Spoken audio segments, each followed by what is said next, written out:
Welcome to r/today I F up. Today I F up by blowing up my parents' car. Obligatory. This actually happened 5 years ago when I was 15. As a teenager, I discovered airsoft as a hobby and proceeded to become obsessed. I collected all kinds of guns, from those that work with electric motors, manual springs, CO2, and most importantly, propane-powered pistols.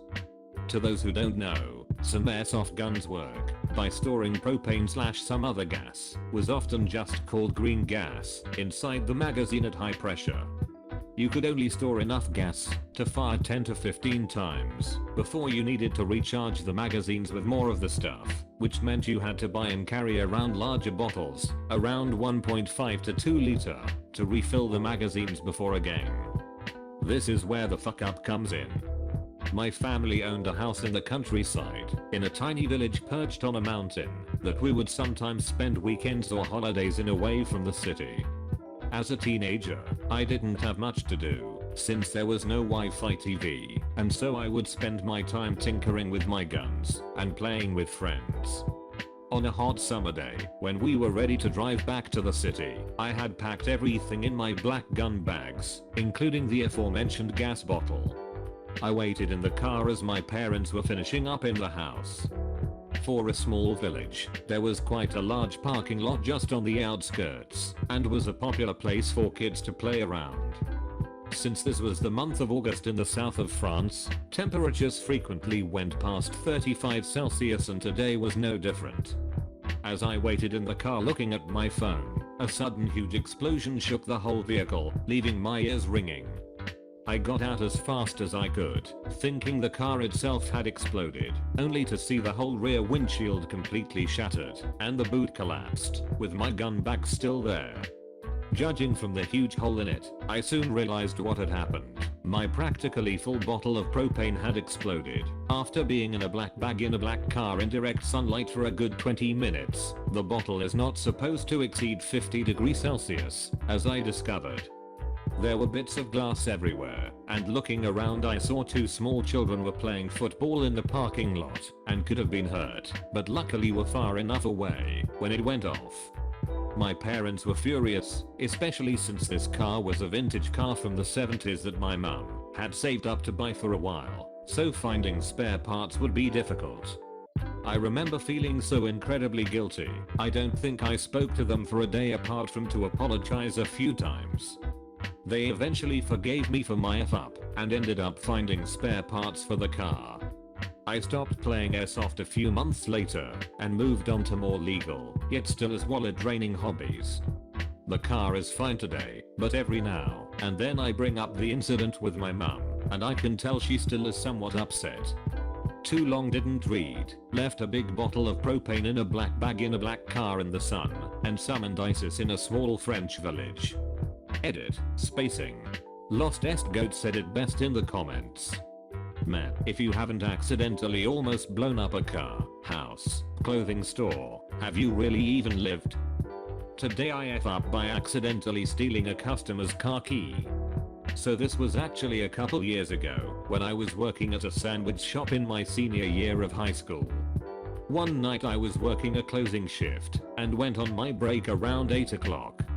As I was paying for my dinner, I pulled out my wallet and paid, and in the process of putting my wallet back in my pocket, I noticed car keys on the counter, and put them in my pocket. Why? Because I thought they were mine.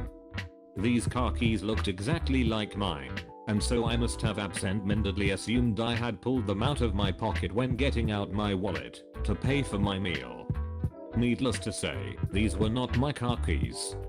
About 20 minutes later, I was back to work, washing dishes, when a co-worker came back and asked me if I had seen any car keys.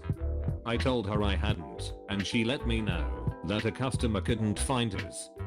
I shrugged it off, thinking, that sucks, but there's nothing I can do. About 10 minutes later, they still couldn't find the keys, and I was called to the dining room to help search. After looking everywhere, to no avail, we finally gave up. After about an hour of searching, the customer gave up, exasperated, and wrote his name and phone number down on a sticky note so we could contact him. if we found the keys. He called an Uber to take him home. We closed up as normal, locking up the shop, and left around midnight. I got in my car and drove home, having completely forgotten about the incident earlier in the night.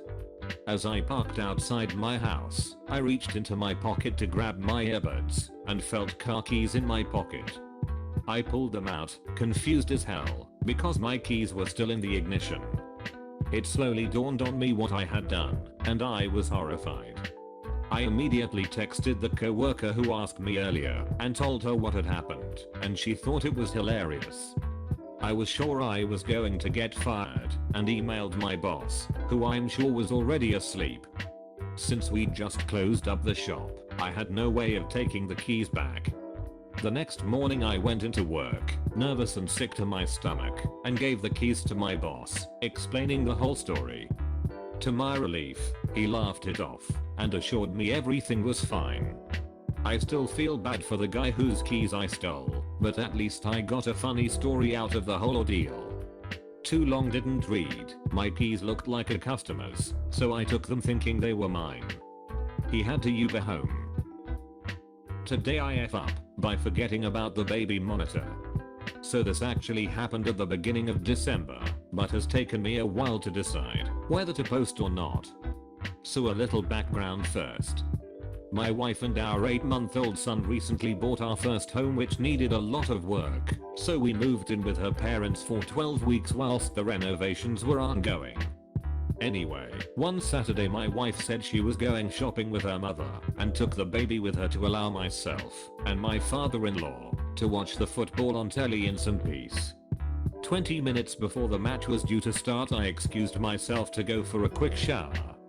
Now, given that we are staying with her parents, I haven't seen much action of late, so when I arrived to an empty bedroom I thought I'd use the time to watch a quick video on the phone and have a little alone time. One quick video was enough, and I was showered and back down with time to spare before kickoff. I returned to an empty sitting room, however, and began to wonder where my father-in-law was when, about 10 minutes into the game, I heard a door close upstairs, though the baby monitor, which I now realized was sitting on the coffee table on full volume. He definitely heard me having my few minutes of alone time. The worst part was we had to stay there for another 6 very awkward weeks with very little eye contact made between myself and the father-in-law. We've now moved into our new home, so I'm hoping we can keep the grandparent visits to a minimum for a while. Edit, for those querying whether I'm on etc. are missing the point. I was lying naked on the bed with the camera of the monitor pointing directly at the middle of the bed, given that's where the little man sleeps. He likely saw and heard the video. Too long didn't read, my father-in-law heard me watching porn and wanking over the baby monitor. Today I F up by trying to improve the looks of my penis. Before getting started, I need to inform you that this happened about 3 years ago, but is still relevant today. I'm willing to share this to warn other people who are thinking of doing the same mistake I've done. Also, I think I'm comfortable enough now to share my stupidity with the world. This is obviously a throwaway account, since I never told anyone about my crippled penis. I'm not a native English speaker, so there might be a couple mistakes along the way. 3 years ago, dumb me was vibing in the bathtub inspecting the flaws of my beloved penis. Couldn't help but notice that one of the little bumps located on the back of the shaft was larger comparing to the other bumps. Not by much, but it still was annoying to look at. So to get rid of it, I tried to pinch it, like you do with zits, and trying to pop it. After a couple unsuccessful attempts, I got out of my bathtub and tried to poke a hole with a sewing needle. I managed to squeeze some white substance out of it. It started bleeding, so I put a band-aid on it, but before I did, I put on some random cream I found laying around, hoping it would make the wound heal better. After that I didn't think much about it and went on with my day. This was surgery number 1. Next day I woke up feeling a little stinging sensation down under, so I checked and saw that a massive bump had formed right beneath the band-aid. It looked like a massive zit. My surgery attempt the day before lead to a massive infection on my shaft. Since I had to go to school, I just put a new band-aid over it and headed towards school. Again, not thinking much about it, hoping it would vanish in a couple days or so. On my way back, in the bus, my jeans somehow pinched the swollen part and it hurt so much that I almost teared up. Once I got home, I grabbed my needle. This time I burned the tip of it to disinfect it, and a couple band-aids, and closed myself into the bathroom. After looking at the infection, I realized that it grew even more and started panicking. I then performed surgery number 2 by drilling the still hot needle into the volcano-shaped infection that covered about 1/3 of my non-erect sclon. I was surprised that the needle itself didn't hurt, but the action of squeezing out the pus was worse than getting your balls pinched. After a couple holes and minutes of squeezing, I managed to remove the majority of the stuffings. This time no malicious cream though, and covered it up with 2 band-aids. A couple weeks passed by and the wound healed pretty well, but it was still visible, and it felt pretty hard. So when I got home once again, I prepared myself for surgery number 3. I poked my wound with the needle again, creating a hole, inspecting the insides of it, and sure enough I managed to extract a small white substance that was occupying some space inside my penis shaft. Now I felt confident that would have been the end of it, and it would fully heal. Which wasn't the case, sadly.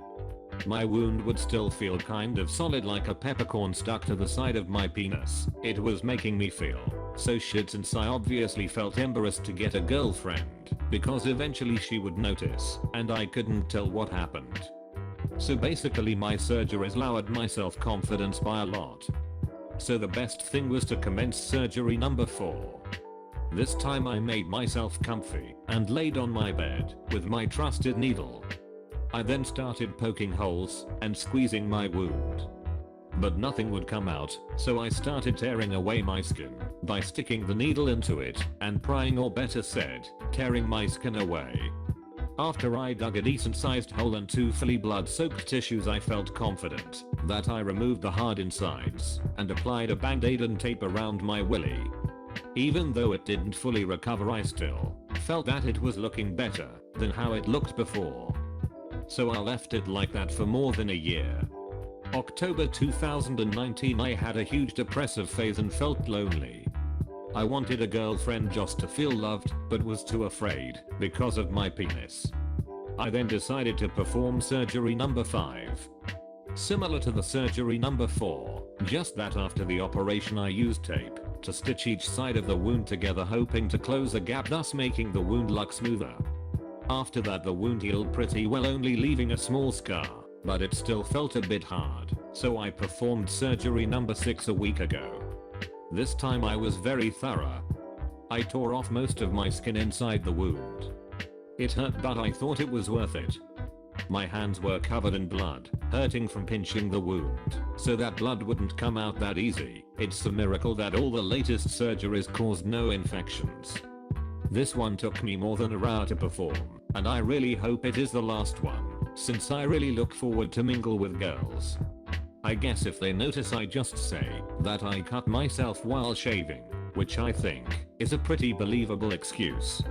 I really hope it'll heal. It's one of my biggest wishes right now. Please leave your penis alone. Don't poke things into it. It'll just make things worse. Too long didn't read. I tried to lift some imperfections on my shaft, ended up with a massive infection, which left a scar that I tried to remove with homemade surgeries, but not very successful. Thanks for watching. Subscribe for more Reddit stories.